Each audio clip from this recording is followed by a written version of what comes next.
నమస్తే. నా పేరు Krishnamraju VVR, president Andhra Pradesh writers association. Jaganmohan Reddy గారి తిరుమల యాత్ర ప్రస్తుతం వివాదాస్పదంగా మారింది. ఆయన ప్రత్యర్థులు ఈ యాత్రపై కూడా రాజకీయ లబ్ధి పొందే ప్రయత్నం చేస్తూ జగన్మోహన్ రెడ్డి గారిని ఇరుకున పెట్టే ప్రయత్నం కూడా చేస్తున్నారు.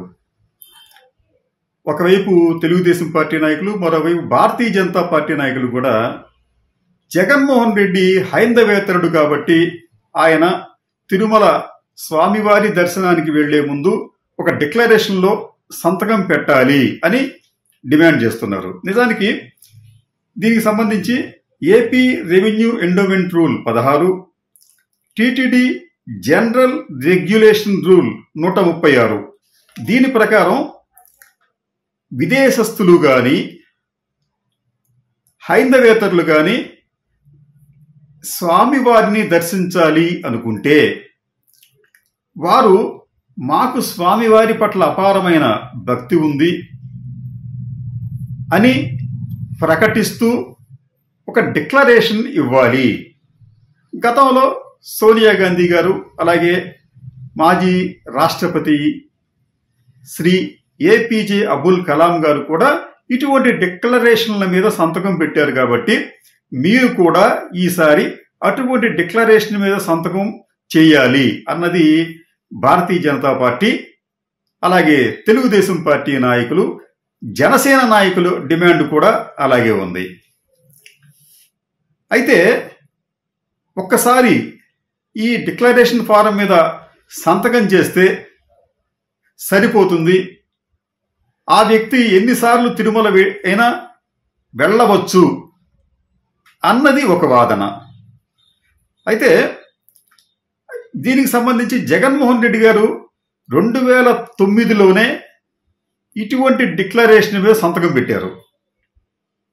కాబట్టి పదే పదే సంతకం పెట్టనవసరం లేదు ఆ డిక్లరేషన్ మీద అన్నది కొంతమంది న్యాయ నిపుణుల వాదన.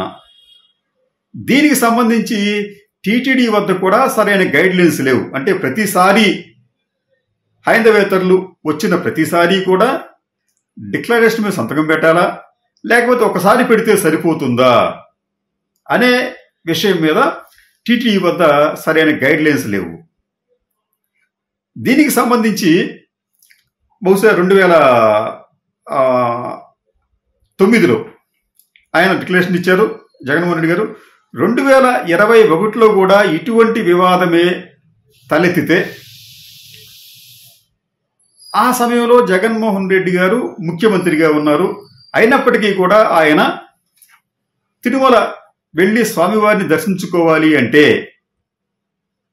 ఆయన తప్పనిసరిగా డిక్లరేషన్ మీద సంతకం పెట్టాలంటూ కొందరు హైకోర్టును ఆశ్రయించారు. అప్పుడు హైకోర్టు న్యాయమూర్తిగా ఉన్న భట్టు దేవానంద్ గారు ఈ కేసును విచారించి చాలా స్పష్టంగా ఏం చెప్పారంటే, ఆయన ముఖ్యమంత్రి హోదాలో ఉన్నారు.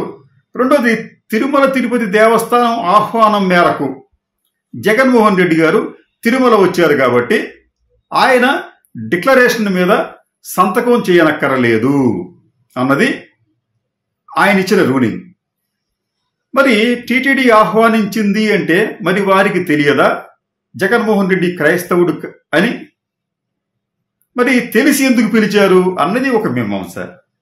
ఈ సందర్భంగా భట్టు దేవానంద్ గారు ఒక కామెంట్ చేశారు. ఆయన ఏమంటారంటే, one does not become a Christian by attending church,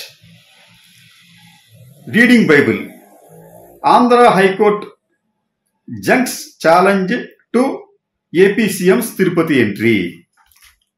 అంటే ఆయన ఏమంటారంటే, ఎవరో ఒక వ్యక్తి ఒక విశ్వాసాన్ని కలిగి ఉంటే అది అనర్హత కాదు తిరుమల వెళ్ళటానికి అని ఆయన ఇచ్చిన రూలింగ్ అది. అయినప్పటికీ కూడా ఈ కొంతమంది దీనికి సంబంధించి జగన్మోహన్ రెడ్డిని రాజకీయంగా ఇరుకొని పెట్టే ఉద్దేశంతో ఈ డిక్లరేషన్ అంశాన్ని తాజాగా మళ్ళీ లేవనెత్తారు. అయితే ఇక్కడ మనం కొన్ని విషయాలు గమనించాలి. వ్యక్తిగతంగా నేను హైందవ ధర్మానికి అలాగే హైందవ ధర్మం పట్ల పూర్తి విశ్వాసం కలిగిన వ్యక్తి. ఇది అత్యంత ఉత్కృష్టమైన ధర్మం అని నేను దృఢంగా నమ్ముతున్న వారిలో ఒకడిని. మాకు స్వధర్మ విజ్ఞాన వేదిక అని చెప్పి ఒక వేదిక కూడా ఉంది. దానికి నేను కన్వీనర్గా కూడా ఉన్నాను. ఈ వేదిక మీద గతంలో అనేక మంది స్వామీజీలు, పీఠాధిపతులు, మఠాధిపతులు కూడా వచ్చి హైందవ ధర్మానికి సంబంధించిన ప్రవచనాలు కూడా ఇచ్చారు. వారి అభిప్రాయాలు కూడా తెలియజేశారు. ఇటువంటి వేదికకు సంబంధించిన వ్యక్తిగా నా అభిప్రాయం ఏమిటంటే, దేవదేవుడికి సంబంధించిన వారు అన్యమతస్థులైనప్పటికీ కూడా ఆయన మీద నమ్మకంతో వచ్చినప్పుడు వారిని మనం లోపలికి పంపటంలో అభ్యంతరం ఉండకూడదు. అయితే ఈ హైందవ ధర్మానికి సంబంధించిన కొన్ని నిబంధనలు చాలా రిజిడ్గా ఉండటం కూడా కొన్ని ఇబ్బందులకు కారణమవుతుంది. మీకు అయ్యప్ప స్వామి దర్శనానికి మహిళలను అంగీకరించకూడదని చెప్పు, లేకపోతే వారు పీరియడ్స్ టైంలో ఉన్నప్పుడు లోపల రాకూడదని చెప్పు, అలాగే కేరళలో కొన్ని దేవాలయాల్లో కొంతమందికి ప్రవేశం లేదని చెప్పి చెప్పడం వలన, అలాగే దళితులను హైందవత్వానికి దూరంగా ఉంచడం వలన ఏమైందంటే ఈ హైందవ ధర్మం చాలా ఉత్కృష్టమైనదైనప్పటికీ కూడా అది అట్టడుగు వర్గాల వారికి దూరమైంది. ఫలితంగా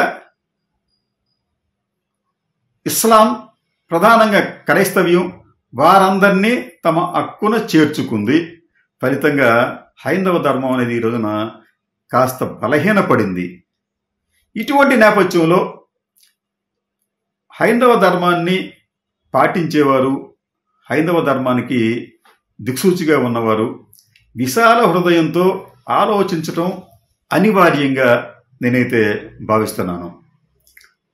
ఇది కాకుండా ఈ హైందవ ధర్మాల్లోని కొన్ని ఆచార సంప్రదాయాలను కొంతమంది రాజకీయ నాయకులు తమ స్వప్రయోజనాల కోసం వాడుకోవటం కూడా మనం గమనించాలి.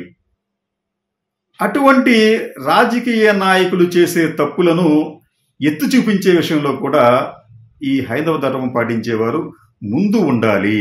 లేకపోతే వారు ఈ హైందవ ధర్మాన్ని ఎంతకు పడితే అంతకి అమ్మేసుకునే ప్రయత్నం కూడా చేయవచ్చు. సరే, ఈ రోజున ఈ ధర్మానికి సంబంధించి జగన్మోహన్ రెడ్డి తిరుమలకు వెళితే డిక్లరేషన్ మీద సంతకం చేయాలని చెప్పి కోరుతున్న ప్రధానమైన వ్యక్తులు ఇద్దరు, చంద్రబాబు నాయుడు గారు, పవన్ కళ్యాణ్ గారు. చంద్రబాబు నాయుడు గారు ఆయన సుదీర్ఘమైన రాజకీయ అనుభవం ఉంది, ఇది అందరికీ తెలిసిన విషయమే. అయినప్పటికీ హైందవ ధర్మం పట్ల ఆయనకున్న చిత్తశుద్ధి ఎంత అనేది కూడా మనం ఒక్కసారి గమనించాలి. హైందవ ధర్మంలో కర్మకాండలు చాలా ముఖ్యమైనవి. కానీ చంద్రబాబు నాయుడు గారు తన తల్లి అలాగే తన తండ్రి వారి మరణ సమయంలో ఆయన అనుసరించిన కర్మకాండలు ఏమిటి? కనీసం 13వ రోజు వరకు కూడా ఆయన తన స్వగ్రామంలో ఉండకుండా, కనీసం శిరోమండనం చేయించుకోకుండా, తలకొరివి కూడా పెట్టకుండా ఉన్న వ్యక్తి చంద్రబాబు నాయుడు గారు. కానీ ఆయన ప్రతి ఏటా కూడా శ్రీవారిని దర్శించుకుంటారు, కానుకలు ఇస్తారు. అయితే ఇవన్నీ చేస్తున్నప్పటికీ కూడా ఈ సాంప్రదాయాలను కూడా ఆయన పాటించి ఉంటే బాగా ఉండేది. ఇక పవన్ కళ్యాణ్ విషయానికి వచ్చేటప్పటికీ ఆయన కూడా ఈ రోజున హిందూ ధర్మానికి నేనే ఒక టార్చ్ బేరర్గా ఉన్నాను అన్నట్లుగా మాట్లాడుతూ, హిందూ ధర్మానికి ఎవరైనా వ్యతిరేకంగా మాట్లాడితే నేను సహించను అని చెప్పి గట్టిగా మాట్లాడుతున్న వ్యక్తి పవన్ కళ్యాణ్. మరి ఆయన అనుసరిస్తున్న విధానాలు ఒకసారి పరిశీలిస్తే మనందరికీ తెలిసిందే. ఆయన భార్యల్లో ప్రస్తుత భార్య క్రైస్తవ మతాన్ని అవలంబిస్తున్నారు. ఎవరికి అభ్యంతరం లేదు. అయితే ఈ దంపతులకు జన్మించిన కొడుకు కూతురిని కూడా పవన్ కళ్యాణ్ బాప్టిజం ఇప్పించి క్రైస్తవ్యంలోకి చేర్చారు. అది ఎంతవరకు సమంజసం అంటే అది వారి కుటుంబ వ్యవహారం అని అనుకోవచ్చు. మీ కుటుంబ వ్యవహారంలో మీరు మీకు తోచిన విధంగా చేస్తూ మీరు హిందూ ధర్మం గురించి మాట్లాడుతున్నారు. అలాగే ఎవరికి వాళ్ళు అట్లాగే మాట్లాడే హక్కు ఉంటుంది కదా. అలా మాట్లాడితే నేను సహించనని చెప్పి మీరు ఎట్లా అనగలరు? కానీ ఈ హైందవ ధర్మాన్ని లేకపోతే ఈ సాంప్రదాయాలను పాటించే విషయంలో చంద్రబాబు నాయుడు పవన్ కళ్యాణ్ కన్నా కూడా జగన్మోహన్ రెడ్డి నిజాయితీగా ఉన్నారేమో అని అనిపిస్తోంది. జగన్మోహన్ రెడ్డి గారు తన తండ్రి చనిపోయిన తర్వాత క్రైస్తవ మత పెద్దలు వారించినప్పటికీ కూడా ఆయన హిందూ సాంప్రదాయ ప్రకారం కృష్ణానది వద్ద పిండ ప్రదానం చేశాడు ఆయన.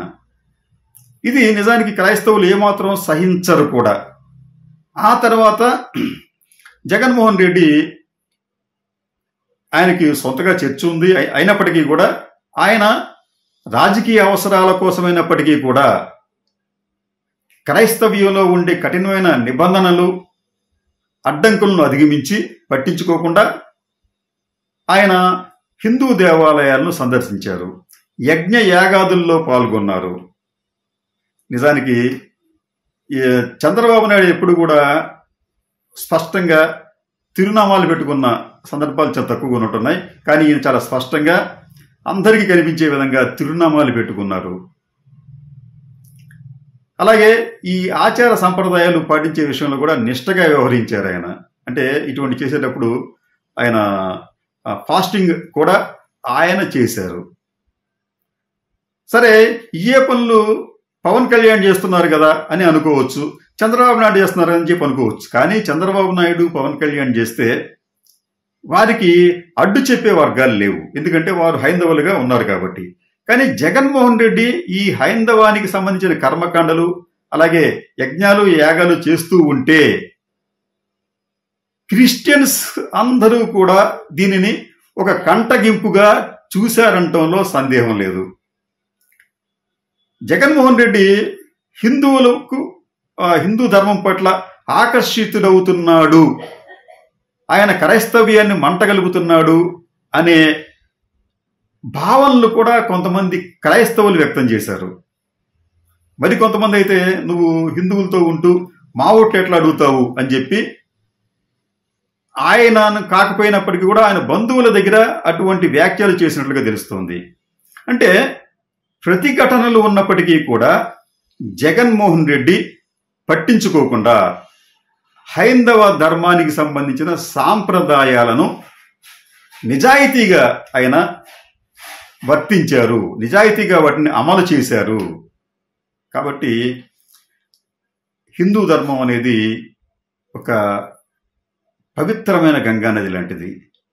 ఆ గంగానదిలోకి ఎన్ని ఉపనదులు వచ్చి చేరినా, ఎన్ని నదులు చేరినా అది తనలో విడుచుకుంటుంది. అలాగే భారతదేశంలోకి రకరకాల మతాలు వచ్చినప్పటికీ కూడా, ఆలోచనలు వచ్చినప్పటికీ కూడా ఈ భారత సమాజం వాటన్నిటిని కూడా ఆకలింపు చేసుకుంది. ఎవరిని దూరం చేసే ప్రయత్నం చేయలేదు. అంటే మనం దళితులను దూరం చేశారు కదా అంటే దానికి కారణాలు ఉన్నాయి. దానికి కారణం హైందవ ధర్మం కాదు. హైందవ ధర్మం పాటిస్తున్నాము అని చెప్పుకునే కొంతమంది మతమౌఢ్యుల కారణంగా అటువంటి అంటరానితనాలు ఏర్పడ్డాయి. కానీ ఎక్కడా కూడా హిందూ ధర్మం మాత్రం ఎవరిని దూరంగా ఉండమని చెప్పలేదు. మీకు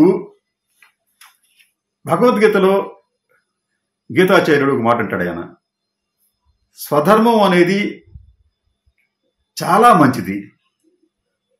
ఆయన అన్ని ఏమంటాడంటే స్వధర్మంలో లోపాలు ఉన్నప్పటికీ కూడా మనం పరధర్మాన్ని ఆచరించకూడదు. ఎందుకంటే అది చాలా పాప పంకిలమైందని చెప్పి ఆయన అంటాడు. అంటే అది మత మౌఢ్యంతో చేసిన ప్రకటనగా దాన్ని మనం భావించడానికి వీలు లేదు. ఎందుకంటే మనము మన సాంప్రదాయాలు, మన జీవన సరళి వేరు.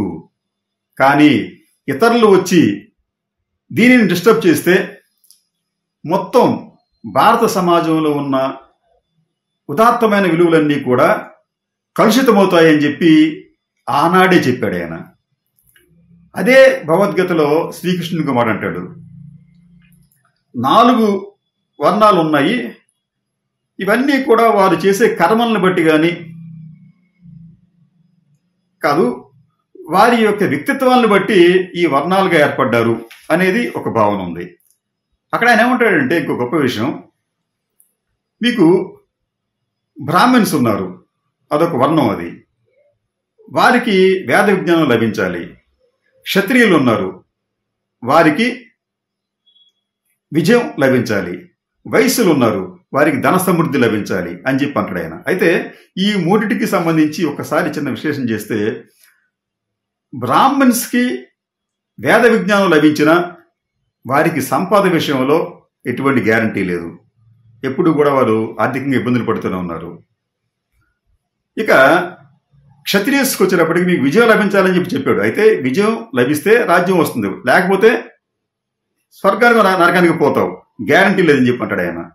వైశ్యులకి ధన సమృద్ధి ఉంది, కానీ ధనం లభిస్తుంది, కానీ గౌరవం కావచ్చు, సుఖశాంతులు కావచ్చు, సుఖశాంతులు అనేవి ఉండకపోవచ్చు అని చెప్పి అంటూ, మనిషికి అత్యంత కీలకమైన సుఖశాంతులు ఎవరికి లభిస్తాయంటే శూద్రులకు లభించాలి అంటాడు ఆయన.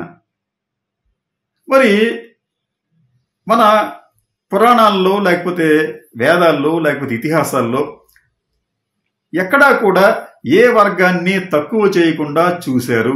ఆ తర్వాత దానిని ఆచరించేవారు తప్పుడు మార్గాన్ని ఆచరించి తప్పుడు మాటలు మాట్లాడటం వలన కొన్ని అవలక్షణాలు మన సమాజంలో కనిపించాయి. కానీ వాటిని ఇప్పటికైనా మనం సరిదిద్దుకునే అంశంలో భాగంగా ఇటువంటి, అంటే జగన్మోహన్ రెడ్డి గారు తిరుమల వెళ్ళకూడదు, మహిళలు ఇంకో చోటకి వెళ్ళకూడదు, ఇటువంటి మనం అంటూ ఉంటే, చెప్పుకుంటూ పోతూ ఉంటే హిందూ ధర్మం మరింత కృషించిపోయే ప్రమాదం ఉంటుంది. మనం ఈ విషయంలో మరింత ఉదారంగా వ్యవహరించవలసిన అవసరం ఉంటుంది.